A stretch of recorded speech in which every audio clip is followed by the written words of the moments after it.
PVC roof is a polychloride membrane. We stay as far away from those as possible. They're a thinner material and they have plasticizers in them to help them, help the membrane be flexible and, go up the walls and be able to, so you're allowed to manipulate the membrane and do what it needs to do. The issue with that is in 5 to 7 years, those plasticizers dry out.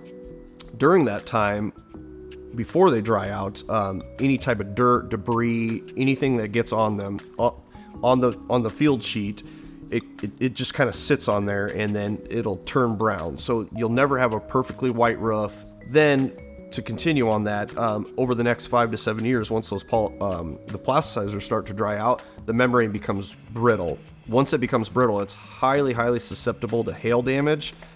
We replace hundreds of PVC roofs a year due to hail damage. The hail will impact it and it just shatters the membrane and it creates like a spiral hole depending on the size of it. I've even seen them blow completely through the membrane. In addition to that, not only is it susceptible to hail, but you're no longer allowed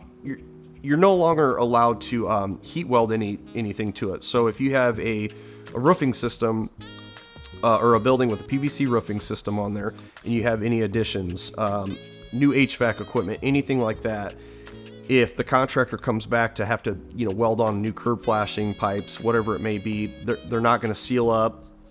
It just does not hold up very well at all. They're kind of an inferior product. They are a little bit cheaper than a TPO or EPDM roofing system. So I think that that could play a part into why commercial building owners will still go with those, or they're maybe just misinformed and they're not aware of all these other issues that they have. We do not work with them. We are licensed. Firestone, Versico, all those manufacturers, they do sell those products. The only time I would ever put a PVC roof on is on maybe some type of place where it was like a water treatment plant or possibly a restaurant.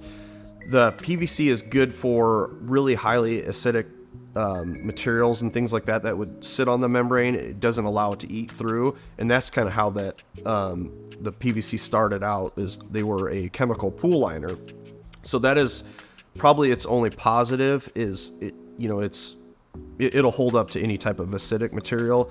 So something like that, but more than likely you would have a hailstorm that would destroy your PVC membrane way before anything acidic or the grease would destroy an EPDM or TPO roofing system. So it's just kind of an inferior product. We don't ever do them unless there's just really not any good reason to.